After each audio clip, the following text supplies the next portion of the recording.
ているよ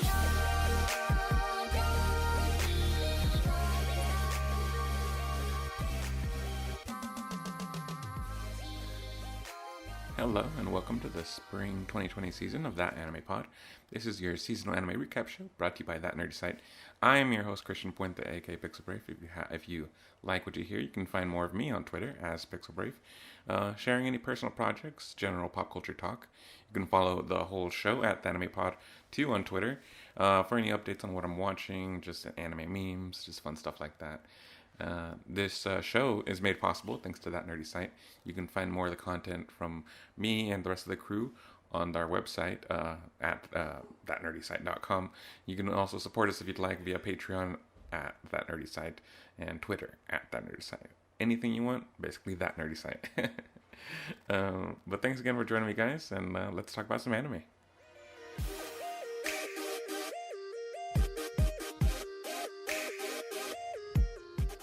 So, as a friendly reminder for the context of this episode and the last one, we're currently under a shelter-in-place procedure for the pandemic, for the coronavirus lockdown, and so my sleep schedule's been all over the place. So I didn't get to catch up on as many shows as I would have liked, but I did finish off our very, very last remaining of the winter season, 22/7.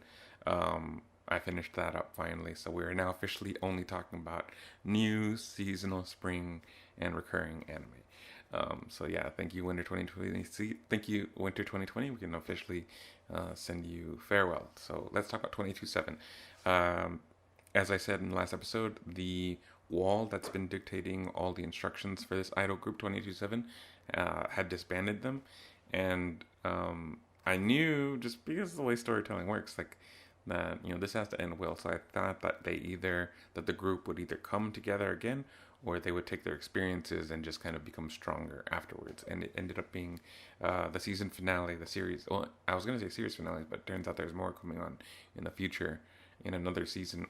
But yeah, so this, as far as for the seasonal ending, the group said that despite what the wall said, they wanted to stay together and reform the crew, which all ended up being, apparently, according to the Wall's plan, weird anime stuff. But long and short of it is that, the group had their happy ending. They came together and decided they were going to stay 22/7. And so, that was a great happy ending. So 22/7, that was the idol anime is a whole genre of itself. And I've only seen maybe 2 or 3. And yeah, I really enjoyed this one so far. There's a stinger at the end of the episode that leads me to believe that there'll be more episodes, but I don't know if I'll continue because, again, what the appeal for me for this anime in particular was that it wasn't trying to tell a big overarching story. It was more about each episode looking at the backstory of each character, and so they were kind of like short films, like weekly short films, and each of them just addressing a personal story. And the credits talk about bringing in 3 new characters, and so if I think about it, like, maybe we'll get 3 more backstories for those new characters, but I don't know how much grander the scale of this story will go, or how much more I even need from it. So I really did enjoy that first season, and depending on how the trailer looks for any future seasons, will depend on whether or not I continue. But yes, overall in all, I really like 22/7, and yeah, let's get on to the new seasonal anime now. キラキラ飛んでいる The topic of the week on this one is returning anime. So last time I had been bringing up the new shows that we talking about, but for this week it's a look at shows that had either been on hiatus or are just continuing right away, but any seasons that I'm starting that aren't brand new. And so the three ones I'm talking about for the topic, as far as returning anime go, are Major Second, which came out a few years ago, Ascendance of a Bookworm, which I believe I talked about during my first season, so not in winter, but in, I guess, I don't know how anime seasons work. I guess it came out in the fall season of 2020, maybe.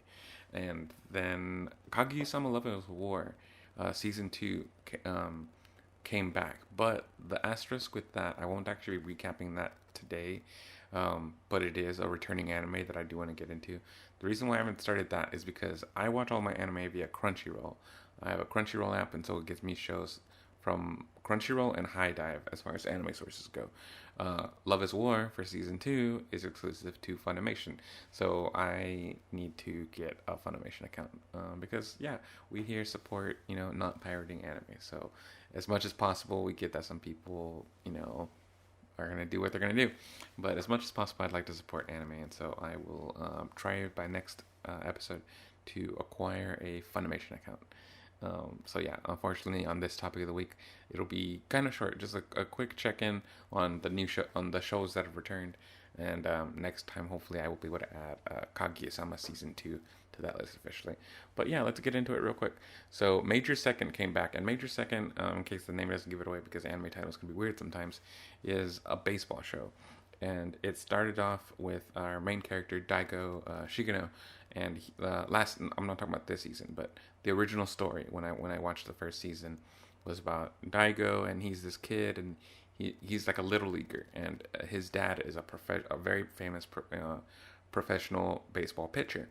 And I really liked the first season because it was about the expectations that others can have about us because of our parents. And so his dad was a big pro, and so everyone thought, oh, well, he's, it's got to be in the genes. He's going to be like a chip off the old block.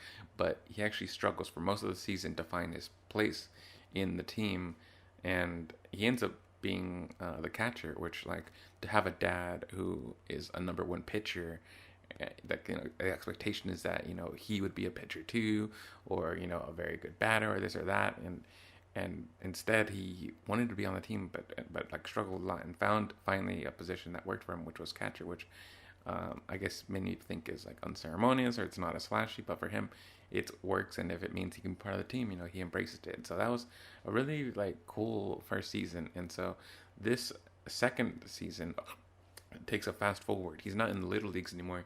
He's starting like official middle school baseball as a captain for his school's team. Yeah, so I guess it fast forwarded a bit in time, and yeah, it's gonna be kind of a new team.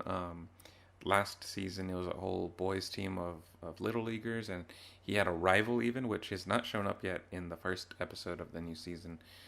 So I don't know if he just got written out because it's a flash forward and we just got to meet new characters or what. But yeah, to kind of set up the new scene, it's flash forwarded. We're now in middle school, and he is taken over as captain of the team's baseball team. And it was a pretty cool first episode. So apparently the school's team had gotten weak after they lost like half of their members, because half the members were seniors, and so of course when they graduate, who you can replenish those numbers with. So apparently the school reached out and recruited a whole bunch of powerhouse players. Now the episode starts off, well, I guess the premise of this episode that kicks things off with the new season is that the new players that all got brought in on scholarship think they're the hot shit, and so they cause a lot of conflict with the leftover characters that were still that hadn't graduated yet, and because they were all girls. And so I thought this was going to be kind of like, well, first I thought, from the opening scene just showed like the whole baseball team kind of getting along. I didn't know that there would be any kind of conflict like this. So it's interesting. We have half of the team are new members from another school district and having to get along with, the established crew who they all kind of have prejudices against because they think that, maybe that girls aren't as athletic or what have you. But they are quickly proven that wrong, and that Captain Daigo, who, by the way, is one of only two boys on the team. The rest of the girls the rest of the team are girls. Yeah, so the team, though, they prove to the new players that they are, they're seniors to be respected, and that they know what they're doing, and that the new members' prejudices are wrong. And so that's cool. It looks like, so it's a whole new team. And it looks like, except for the captain and for the umpire, the whole rest of the team are, the majority of the team is girls. So that's actually really cool to see, because even though girl baseball teams or female baseball teams, however is the best way to put it. Was like a small B plot in the first season, but now it looks like it's gonna be like a focal point. Like that's really cool to see. Is that anime normalizing? Like I don't even think we get plenty of normalizing of that here. Sometimes they actually have a line where the girls show up on the field and the new crew are like, "Hey, the softball team is over there," and they like, "Well, yeah, but we're the baseball team," like, and so yeah, it was cool to see. I like the dynamic. All the characters seem pretty funny, and yeah, I thought it would be picking up right after like the last season, but it is kind of cool to see a bit of a flash forward and see how much Daigo has grown as a character and as a player, and his vice captain is a character that's in the first season too, Matsuko. She's like a childhood kind of friend, and she kind of started getting into baseball during the first season. So it's really cool to flash forward and see that she's not only like a member of the team, she's a vice captain, and she shows that she's very skilled in her own right in this episode as well. So it's cool to see that we have a pretty powerful team after all. And so I guess what will be the conflict of the season will be the dynamics of them getting along after all, and I guess just playing ball. And I actually don't really like baseball a lot at all, but I was so surprised by the way Major Second tells its story that it won me over, and that's why I'm here checking out even a second season. So I do like that. If you like sports anime at all, I do recommend Major Second. Okay, so another one I caught up on as far as returning anime is Ascendance of a Bookworm, which man was really cool. I think that was one of them from not last season, but the season before. It's about a main character called Mine who is from our world, and she died and was reborn in a fantasy world that you might find something like Lord of the Rings, like based on medieval, but there's also a certain level of magic, so your Game of Thrones kind of vibe. And in her normal life, she was obsessed with the books, and so, but was born into this new fantasy world, into a poor family that doesn't, and the whole lower income society doesn't have access to literature or books or even like education. And so it's about Mine, who spent all of last season trying to finally attain books via different processes of like inventing new forms of writing and things to write on and new materials. And the season ended last time with her finally finding her goal. She made enough buzz in the town and just learned the new rules of this world, and was very clever about coming up with a plan to get recognized. And the long and short of it is that like the season ended with her getting a job actually at the cathedral, because only nobles and the clergy can have access to books. And so that's just been her drive through everything she's done, is to get to indulge her obsession, which is literature. And so this season picks up, continuing from the last one, which was on hiatus for a bit. We've returned, and it's kind of picking up where we left off.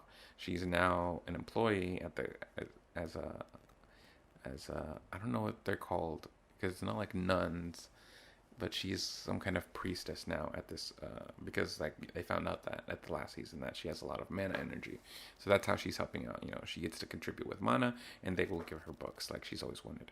And so when you find out the conflict, though, is that now that she's you would think that it would be kind of like all rainbows and easy now that she's part of the clergy, but it turns out that there's actually a bunch of prejudice because of like how young she is and from her like not noble upbringing. And so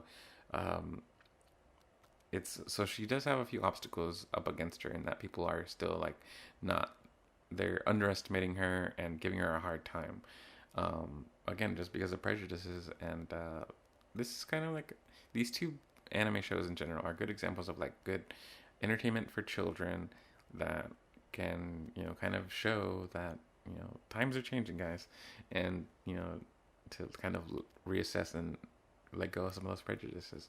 To get back to the show, though, it's good to reconnect with a lot of characters. It's a really wholesome show. Mine is a really smart character, and it was fun learning about different, like, it's not historically accurate because obviously we're in a fantasy world, but mine does bring up like real world historic examples of like old forms of writing and stuff like that. And so you do get like a sprinkle of some education, but it's a cool, not a Robin Hood story, but it's kind of like a Cinderella story. That's what I'm saying. Yeah, I knew that was kind of a term for the genre. But yeah, it was good to see some recurring characters, and right off the bat, mine is like holding on to her convictions, and even though the clergy is putting her in a position where she's going to have a lot of opposition, and she wants to make change, but she doesn't have the social know-how of knowing how to affect change in this new world, is a new kind of conflict. Last season, it was all about just getting to books, when you don't have the resources, and now it's the conflict of now you are in a better position in life, but you can't now that just because you've made it doesn't mean you can just do whatever you want. You do have certain social expectations to carry out. If you want these books and you want to be part of the clergy, you do need to do things in the proper way. You can't be as much of a rebel, even though you want to make reforms and have things improve for other people. There's a certain amount of statecraftsmanship that you got to do. So I'm curious to see how she will do that. And yeah, I'm really looking forward to seeing some more wholesome literature goodness. So those are the two returning anime. Again, the third one would have been Kaguya-sama Love is War Season 2, but that will have to wait until I get myself that Funimation account, like I mentioned. No other comments or questions for this episode, but I did appreciate the ones I got in the last one when I had hopefully more guests mean more questions. And so that's it for like any episodes just dedicated to like returning or intro stuff. From now on, hopefully topic of the weeks will include some guests. These are very different times because of the whole pandemic, and so the season is not exactly starting off the way I was thinking, but my hopes are high. People are keeping high spirits. A lot of people watching anime, so it's just about putting in the time to make those collaborations happen. But if you've been listening to this, thank you so much. We'll go ahead and wrap things up. Like I said, I want to thank Grimecraft again for letting us chill out to Lonely Rolling Star Remix as the track for this episode in cooperation with Game Chops. Thank you all for listening, and again, future episodes should be more guest-centric with other topics of the week, and I will try to do better of putting out comment requests, because yeah, this has been really fun to record, but really what I'm looking forward to most is interacting with people about anime. So I will be putting out even more posts frequently and earlier for comments and questions. That way we can kind of get some anime discussion going on. Again, thank you guys so much for listening, and I'll catch you guys next time.